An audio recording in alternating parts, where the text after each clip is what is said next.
African Americans and others who have been discriminated for years in voting have more access to the ballot box? We will absolutely, resolutely defend the right of all Americans to vote, including our African American brothers and sisters. It cannot ever be suggested that people are blocked from voting.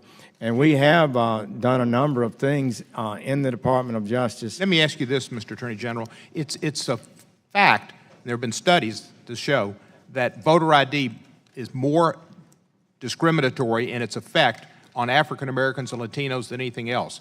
Will you stop in defending voter ID law cases? No. The Supreme Court has approved voter ID if properly done. Other courts have too. It can be done in a discriminatory way, which is not proper and should not be approved. But I believe it's settled law that a properly handled and written voter ID law is Let me lawful. suggest to sir, with all due respect, we come from the similar region. I think we have a greater responsibility than anybody else in this country to see to it that African Americans get a chance at the ballot. When they were discriminated against, they were slaves for 200+ years, they were under Jim Crow, they weren't allowed to vote, and they're still being discriminated against. And I would submit to you and ask you to look at voter ID laws, access to the ballot, election day voting, early voting, and other indices that will allow people to vote that have been stopped. Secondly, on marijuana, you said that you are basically doing the same as Holder and Lynch. I believe General Holder and General Lynch abided by congressional appropriations that limited the Justice Department in enforcing marijuana laws where states had passed laws on medical marijuana and others. Will you abide by congressional appropriations limitations on marijuana when it conflict with state laws? I believe we're bound by that.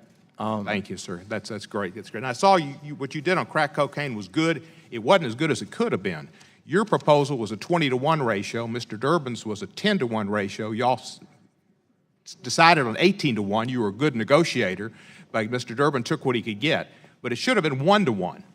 But you admitted in that hearing that it could discriminate against the disparity against African Americans and minorities, and you ought to look at that. I would just say that the net effect of that legislation was to significantly reduce the penalty one is subjected to for dealing with crack cocaine. Yes, sir, and that was good. That may be a better analysis than the 18-to-1 or whatever it is. It's generally considered a more dangerous drug.